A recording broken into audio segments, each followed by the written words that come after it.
마가복음 10장 함께 보겠습니다.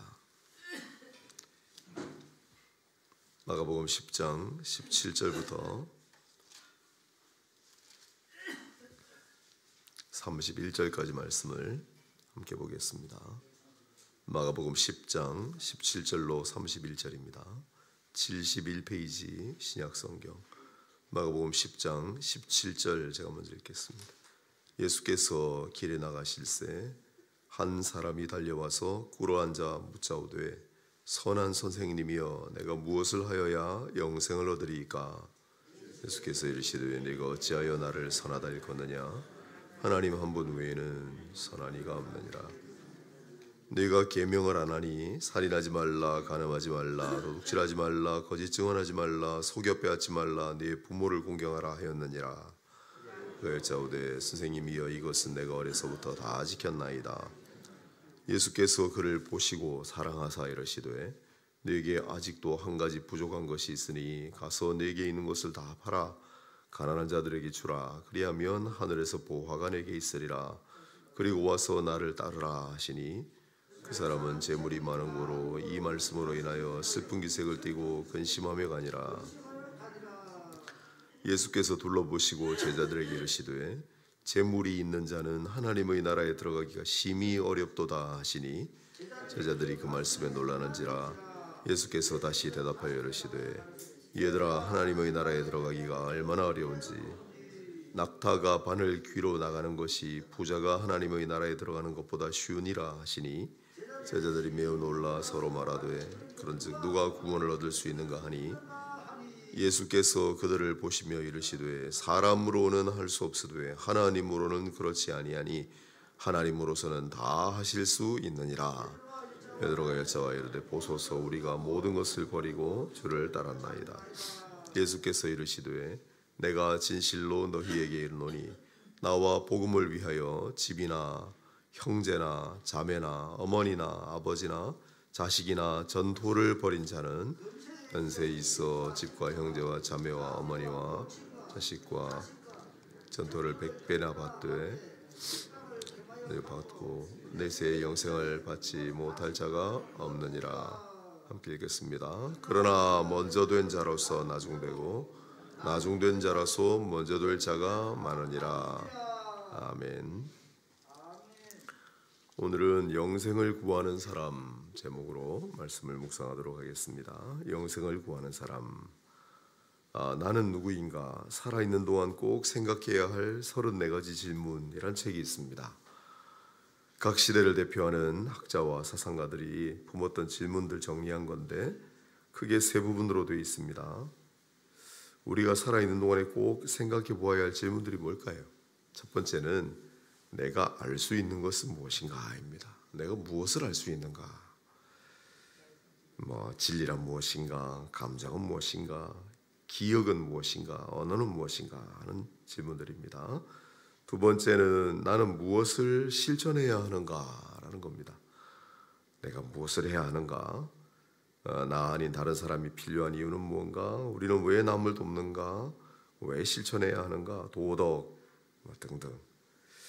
세 번째는 우리가 무슨 희망을 노래해야 하는가입니다. 우리에게 창조주는 필요한가? 사랑은 무엇인가? 자유는 무엇인가? 정의란 무엇인가? 행복한 삶이란 무엇인가? 이런 질문들. 이게 똑똑한 사람들, 많이 배운 사람들, 위대한 사람들만 하는 그런 질문이 아닙니다. 살아가다 보면 언젠가 어느 순간 우리가 자기도 모르게 하게 마련인 그러한 질문들입니다. 결국은 이 질문들을 하나의 문장으로 만들면 이렇게 됩니다. 우리는 어디서 왔으며 우리는 누구이며 우리는 어디로 가며 우리는 무엇을 위해 살아야 하는가. 세상의 많은 학문과 지식이 인생의 본질적인 질문들에 대해 해답을 제시하려고 애를 써왔습니다마는 그럴듯한 답을 제시한 사람이 없습니다. 하지만 거듭난 그리스도인들은 진정한 답을 말할 수 있습니다. 종신대학교 어제 섬김의 날 했는데 신국원 교수님이란 분이 있었어요. 니고데모의 안경이라는 책을 쓰셨는데 이렇게 얘기했습니다. 니고데모의 안경이라는 유명한 책이 있었어요. 니고데모는 안경이 필요한 사람이었다. 진심으로 하나님 나라를 보기 원했다면 말이다. 그것을 모른 채 그가 예수님과 나누는 대화는 답답하기 그지없었다. 지식인 소리를 들었을 그가 다음에 나오는 사마리아 여인보다 더 말귀를 못 알아들었다. 대화는 동문서답으로 헛돌다가 끝난 것처럼 보인다. 그에게 필요한 것은 그의 안목을 거듭나게 하는 복음의 안경이었다. 훗날 예수님의 죽음에 향품을 바르러 나온 니고데모가 2번 나와요. 처음은 앞부분에 나와가지고 거듭나려면 어떻게 해야 됩니까? 엄마 뱃속으로 다시 들어갔다가 나오는 방법이 있습니까? 이런 동문서답을 하고 있는 사람이었어요. 지식인 자처하는 사람이었는데, 그런데 마지막 장면에 보면 예수님의 죽음을 수습하러 나와 향품을 가지고 온 사람이 되었습니다. 많은 불이익, 어쩌면 자기 안위상의 위협도 감수하고 예수님의 마지막 시신을 수습하기 위해 뛰어온 제자의 모습을 보이는 거예요. 그때는 이 안경을 쓰고 왔다, 이렇게 이제 비유를 한 거죠. 그렇습니다. 니고데모는 유대의 뛰어난 지도자였는데 인생의 궁극적인 질문 앞에 당황합니다. 거듭나야 하리라. 거듭나는 게 뭡니까? 그러나 밤에 몰래 예수를 찾아온 그에게 예수께서는 거듭난 자라야만 하나님 나라를 볼 수 있다 가르쳐 주셨는데, 엄마 뱃속에 다시 들어갔다 나와야 됩니까? 이런 얘기를 하고 있는 사람이었는데 나중에 바뀐 거죠. 우리 종교개혁자 존 칼빈은 모든 사물을 그리스도의 안경을 쓰고 바라볼 수 있어야 한다 그랬습니다. 우리는 바로 이 니고데모와 같은 인생들이었습니다. 우리에게 필요한 것은 복음의 안경, 예수 그리스도라고 하는 안경, 그 안경을 쓰고 세상을 바라볼 때만 우리는 인생의 참다운 본질을 비로소 바라보고 깨달을 수 있다라는 겁니다. 오늘 우리 마가복음 10장에 있는 내용, 난 너무나 유명한 내용이죠. 마태복음, 마가복음, 누가복음, 공관복음서가 다 다루는 중요한 내용들만 다 다루거든요. 한 사람이 나옵니다. 인생의 심각한 질문 앞에 고민하고 갈등하는 사람이었습니다. 17절을 볼까요? 예수께서 길에 나가실새 한 사람이 달려와 꿇어서 묻습니다. 선생님, 선한 선생님, 내가 무엇을 하여야 영생을 얻겠습니까? 나름대로 절실한 질문을 가지고 나왔습니다. 어쩌면 그는 앞서 행하신 예수님의 설교를 들었는지도 모릅니다. 예수님께서 바로 직전에 하신 설교 메시지의 핵심이 무엇이었습니까? 15절, 누구든지 하나님의 나라를 어린아이와 같이 받들지 않는 자는 결단코 그곳으로 들어갈 수 없다. 여기서 우리는 한 가지 중요한 사실을 깨닫습니다. 하나님의 나라는 영생과 깊은 관련이 있는 개념이라는 사실입니다. 예수께서는 하나님 나라를 말씀하셨는데 그는 이것을 영생의 개념으로 받아들이고 있습니다. 예수께서도 이것을 잘못된 연결이라고 말씀하시지 않습니다. 니고데모 이야기 다시 한번 생각해 보실까요? 주님은 누구든지 거듭난 자라야만 하나님 나라를 볼 수 있다고 말씀하시면서 이 거듭남을 육체적으로 또 한 번 태어나는 것으로 잘못 이해한 니고데모를 위해 유명한 말씀을 남기세요. 하나님이 세상을 이처럼 사랑하사 독생자를 주셨으니 이는 그를 믿는 자마다 멸망치 않고 영생을 얻게 하려 하심이니라. 하나님의 나라를 말씀하시면서 결론을 영생이라고 말씀하세요. 여기도 마찬가지예요. 누구든지 어린아이와 같이 받들지 않는 자는 하나님 나라를 들어가지 못하리라. 그런데 이 사람은 영생을 이야기하니까 예수님 그걸 잘못됐다고 말씀하시잖아요. 그러면 영생이란 도대체 무엇인가? 여러분, 영생이 무엇입니까? 한 가지 분명한 것은 성경적으로 말하는 영생은 우리가 흔히 알듯이 영원히 사는 것과는 무언가 구별되는 점이 있다는 사실이죠. 성경이 말하는 영생은 이런 것입니다. 죄의 삭슨 사망이요 하나님의 은사는 그리스도 예수 우리 주 안에 있는 영생이니라. 하나님의 은사라고 말합니다. 은사는 아시다시피 하나님의 선물을 가리키는 개념이죠. 에베소서 2장 8절에 보면 너희는 그 은혜에 의하여 믿음으로 말미암아 구원을 받았으니 이것은 너희에게서 난 것이 아니고 하나님의 선물이라. 이게 하나님의 은사죠. 영생은 하나님의 은사라고 합니다. 영생은 하나님의 선물이라고 합니다. 성경은 우리가 예수 그리스도를 믿는 그 은혜로 말미암아 구원을 받는다고 말씀하고 그 은혜로 받는 은사가 바로 그리스도 예수 우리 주 안에 있는 영생이라고 또한 말씀합니다. 그러나 오늘 본문에 나오는 사람은 이를 오해하였습니다. 17절을 보면 뭐라고 물었습니까? 선생님, 내가 뭘 해야 영생을 얻겠습니까? 내가 뭘 해야 영생을 얻겠습니까? 질문 자체가 틀렸잖아요. 영생은 하나님의 은사고 값없이 주시는 하나님 선물이라고 했는데 우리가 뭘 한다고 해서 얻을 수 있는 게 아닌데 이 사람 모르고 있는 거예요.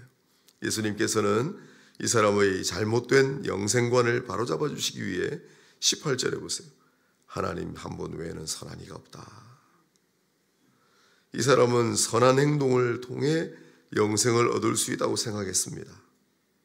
예수님이야말로 어떻게 하면 영생을 얻을 수 있는지 그 선행의 방법을 가르쳐 줄지 모른다는 기대를 안고 왔습니다. 그러나 영생은 우리의 공로가 아닙니다. 우리의 노력으로 얻을 수 있는 것이 아닙니다. 아무리 선행을 많이 하고 공덕을 많이 쌓는다고 영생을 얻을 수 있는 것이 아닙니다. 영생은 선하신 하나님께서 우리에게 허락하시는 선물입니다. 내 살을 먹고 내 피를 마시는 자는 영생을 가졌고 마지막 날에 내가 그를 다시 살리리니 요한복음 6장 54절입니다. 내 살을 먹고 내 피를 마시는 자가 영생을 가질 것이다. 요한복음 3장 15절입니다. 이런 주를 그를 믿는 자마다 영생을 얻게 하려 하심이라. 진실로 진실로 너희에게 이르노니 믿는 자는 영생을 가졌나니 요한복음 6장 47절. 아들을 믿는 자는 영생이 있고 아들을 순종하지 아니하는 자는 영생을 보지 못하고 도리어 하나님 진노가 그 위에 머물러 있느니라. 요한복음 3장 36절. 하나님의 아들을 믿는 믿음이 영생과 연결이 된다.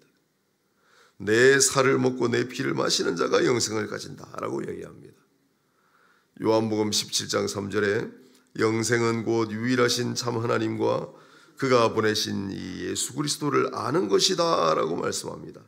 이 구절을 통해 본 영생, 곧 영원한 생명이란 하나님과 그가 보내신 예수 그리스도를 아는 것입니다.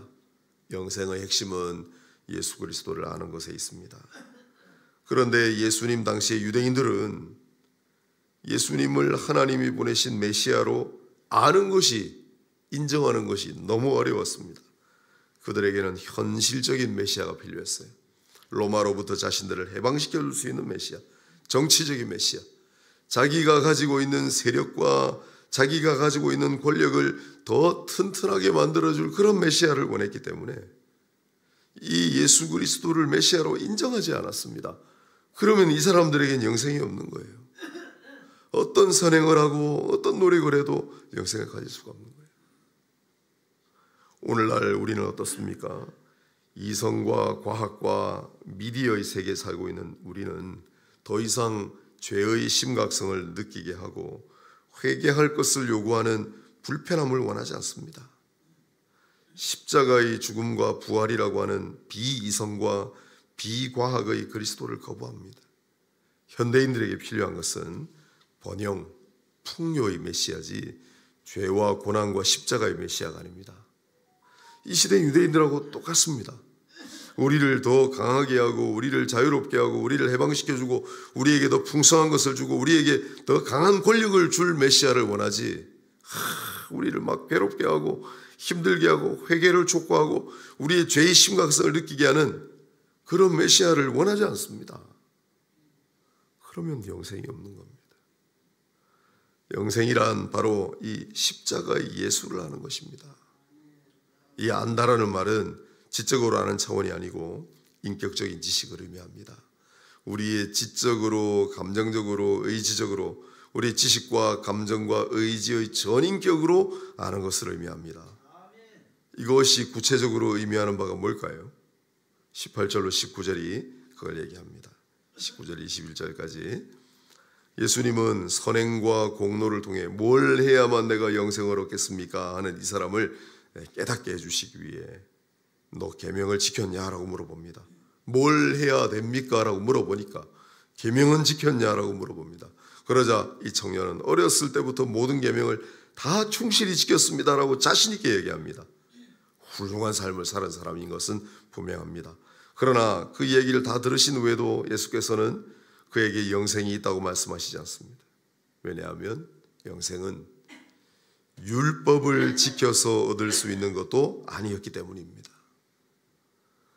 예수님을 안다는 것은 계명과 밀접한 관련이 있습니다. 요한일서 2장 4절로 5절, 그를 아노라 하고 그의 계명을 지키지 아니하는 자는 거짓말하는 자요, 진리가 그 속에 있지 아니하되 누구든지 그의 말씀을 지키는 자는 하나님의 사랑이 참으로 그 속에서 온전하게 되었나니 이로써 우리가 그 안에 있는 줄 아노라. 네, 하나님은 본래 그 주신 율법 아래 거룩하고 의로운 생활 방법을 다 함축시켜 놓으시고, 또한 율법 안에 하나님의 의가 있음을 거부할 수 없게 만들어 놓으셨습니다. 레위기 18장 5절을 보면 사람이 이를 행하면 그로 인하여 살리라 라고 기록되어 있고, 내가 오늘날 천지를 불러서 너에게 증거를 삼노라, 내가 생명을 네 앞에 두었다 라고 신명기에도 기록하고 있습니다. 율법을 지키는 것이 의가 되고 율법을 온전히 지키는 자는 이 의로 말미암아 생명을 얻을 수 있다고 말씀하셨습니다. 그 문제가 뭡니까? 우리는 율법을 절대 온전히 지킬 수 없는 인생이라는 사실. 우리는 어떻게 해도 이 율법을 온전하게 지킬 수 없는 그런 자들이다. 그게 문제예요. 야고보서 2장 10절은 누구든지 율법을 다 잘 지키다가도 그 중에 하나만 어겨도 전체 율법을 어기는 것이 된다. 예를 들어 보면 부모님을 순종하라, 부모님께 효를 다하라는 율법이 있습니다. 이거 하나를 제대로 충실히 이행하지 못하면 그 아무리 신앙생활을 열심히 하고 모든 율법을 다 지켜도 그 사람은 영생을 못 얻어요. 율법 하나만 어겨도 전체 율법을 다 어기게 돼요. 어떻게 누가 그러면 율법을 준수해서 영생을 얻겠습니까? 그렇다면은 질문이 하나 듭니다. 율법을 도대체 우리한테 왜 주셨습니까? 그러면 못 지킬 걸. 율법은 우리가 연약하고 무능력하다는 거, 그래서 우리가 죄를 지을 수밖에 없다는 거, 우리 힘으로는 율법을 다 온전히 지킬 수 있는 능력이 없다는 거, 그래서 우리는 율법으로는 도저히 구원을 얻고 영생을 얻을 길이 없는 인생이라는 사실을 깨닫게 해주는 역할을 하는 거예요. 그래서 구약시대에도 율법은 무슨 역할을 하느냐면, 나는 율법을 다 온전히 지킬 수 없는 죄인입니다. 그래서 내가 해서는 안 되는 것임을 압니다 하고 하나님 앞에 모든 것을 포기하고 무력한 선언을 하고 나아가게 만드는 것. 그때 그 사람한테 영생이 있습니다. 그때 그 사람 앞에 구원이 있습니다. 그런데 신약은 이 율법의 무력함을 깨닫고 그 앞에 내가 하나님 내가 못 지킵니다, 나를 도우소서 할 때 예수 그리스도를 보내주시고 예수 그리스도를 믿음으로 말미암아 율법을 다 지킨 것으로 해주시는, 나는 절대 율법을 온전히 지킬 수 없지만 예수께서 이 율법을 다 이루셨기 때문에 그를 믿는 믿음을 가지면 율법을 다 지키시는 것으로 해주신다 이 말이에요. 그래서 우리에게 영생이 있게 하셨습니다. 우리 인생은 폭풍우가 몰아치는 바다에 서 있는 것 같습니다. 하늘은 시커먼 구름으로 덮여 있고 눈을 뜰 수조차 없는 비바람이 거세게 몰아칩니다. 우리 타고 있는 배는 엄청난 풍랑 앞에 속수무책입니다. 나뭇잎처럼 이리저리 흔들리는 배에서 우리는 죽음과 직면하게 됩니다. 아무 소망이 없어 보입니다. 거대한 자연의 힘 앞에 우리가 할 수 있는 일은 아무것도 없다고 느낄 때 모든 것을 포기하고 체념하고 그저 죽음만 기다리고 있는 상황이에요. 그때 하늘에서 한 줄기 빛이 비칩니다. 그 빛이 비치는 순간 어둠을 몰아내고 구름이 몰려가기 시작합니다. 비바람이 먹고 풍랑이 잦아들고 마침내 온 세상이 눈부신 빛 가운데 평정을 되찾습니다. 그 빛이 뭡니까? 예수 그리스도입니다. 그 빛이 예수님이에요. 그래서 우리를 구원하시는 겁니다. 이 사실을 모르는 이 젊은 부자관원이죠. 예수님께서 계명을 다 잘 지켰다고 하니까 그럼에도 불구하고 너에게 부족한 것이 있다고 말씀합니다. 예수께서 이 사람에게 지금 원하는 게 뭡니까? 나는 어떻게 해도 하나님의 의를 다 충족시킬 수 없는 죄인입니다. 내가 해서 안 됩니다라고 고백하기를 바라십니다. 너가 한 가지 부족한 것이 있다. 그게 뭡니까? 그걸 하면 영생을 얻을 수 있습니까? 너희 소유가 많지 않느냐? 너희 소유를 다 팔아 가난한 자들에게 주고 나를 따르라. 재물을 가지고 있는 자체가 잘못이 아니라 이 재물을 집착하고 있는 그 마음, 내가 많이 가지고 있고 내가 많은 것을 할 수 있다고 하는 그 신념, 그게 이 사람에게 문제가 됐어요. 그래서 너 그 소중히 여기는 재물을 다 포기하고 나를 따를 수 있느냐? 너가 의지하고 있는 모든 것을 남김없이 다 내려놓고 나를 따를 수 있느냐? 그걸 물어보시는 거예요. 그걸 했으면 되는데, 그러나 이 사람은 그걸 못했습니다. 자신에게 주신 재물을 귀히 여기고 이를 가난한 사람에게 나누어주고 선행을 베푸는 것도 훌륭한 일입니다. 하지만 이런 생각은 그릇된 믿음으로 우리를 이끌어 나갈 수 있습니다. 재물에 대해 청불원, 깨끗한 부자 이야기를 많이 합니다. 재물은 많을수록 좋다, 좋은 일에 많이 쓸 수 있으니까. 이렇게 이해하는 데서 오해가 시작됩니다. 인간에게는 죄성이 남아있어서 우리를 항상 극단으로 몰아가는 경향이 있습니다. 좋은 일에 사용하는 건 점점 희미해지고 서서히 돈과 재물의 노예가 되어갑니다. 이 사람에게 물어봅니다. 너 모든 것을 다 버리고 오직 주만 의지하고 나아갈 수 있겠느냐?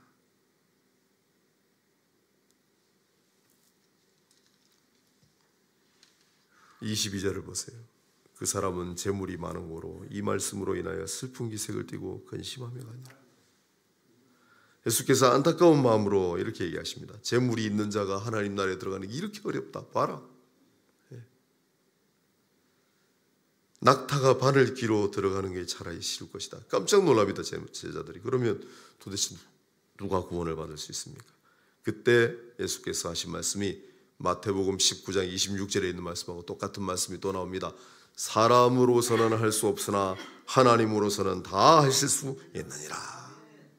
베드로가 잘하는 게 이런 거죠. 28절. 주님, 우리는 저 사람하고 달리 모든 걸 다 버리고 주를 따랐습니다. 우리 잘했다. 칭찬하십니다. 잘했다. 현세의 집이나 형제나 자매나 어머니나 자식이나 전토를 벌인 자는 겸하여 받되 내세 영생을 받지 못할 자가 없느니라. 영생을 받지 못할 자가 없느니라. 그런 마음가짐을 가지고 나갑니다. 그러나 먼저 된 자로서 나중되고 나중된 자로서 먼저 될 자가 많으니라. 유대인들을 가리켜 하시는 말씀입니다. 오늘 우리가 앞부분을 좀 집중해서 살폈습니다. 영생이 무엇인가? 영생은 우리가 뭔가를 노력하고 우리가 뭔가를 가지고 할 수 있는 것이 아닙니다. 영생은 예수 그리스도를 아는 것이고, 영생은 그의 살과 그의 피를 먹고 마심으로 얻을 수 있는 것이다. 영생은 하나님의 은사요 하나님의 선물이다 라는 사실을 우리가 알게 됩니다. 영생은 하나님을 알고 하나님과 더불어 사는 삶입니다. 그 영생은 하나님의 아들을 아는 믿음에서 비롯됩니다. 오늘 좀 자세하게 얘기했는데, 우리는 인생의 궁극적인 질문을 하고 살아갑니다. 우리는 도대체 뭘 해야 되는가? 우리는 도대체 무엇을 위해 사는가? 우리는 어떻게 되는가? 우리는 영생의 삶을 보장받았습니다. 우리는 영생의 삶을 누리며 살아가게 됩니다. 그럼 우리는 뭘 해야 할 것인가? 예수 그리스도를 알고 하나님을 알고, 어제 우리가 오후 예배 시간에 배웠습니다만, 하나님의 뜻이 무엇인지를 알고 하나님의 뜻이 무엇인지를 배우고 그 하나님의 뜻을 실천하며 하나님을 닮도록 사는 삶, 그게 영생입니다. 그거 없이 천년만년 사는 건 아무 의미가 없습니다. 그게 영생입니다. 그 영생은 우리 힘과 노력으로, 우리 가진 재물로 절대 얻을 수 없습니다. 삼성 이병철 회장, 진시황, 돈이 그렇게 많고 모든 권세를 다 가진 사람들, 그들이 원하는 거 딱 하나였어요. 계속 천년만년 살고 싶은 거. 안 됩니다. 안 됩니다. 우리는 오늘 영생이라고 하는 하나님의 은혜 선물을 받은 자들로 살고 있습니다. 오늘 한 날도 이 놀라운 선물을 받은 사람들로서 그 은혜에 깊이 감사하고, 오늘 하루도 하나님과 벗하며 예수 그리스도 안에서 그의 사랑 가운데 하나님을 본받아 살며 영생의 멋진 삶을 누리시기를 주님의 이름으로 축복합니다.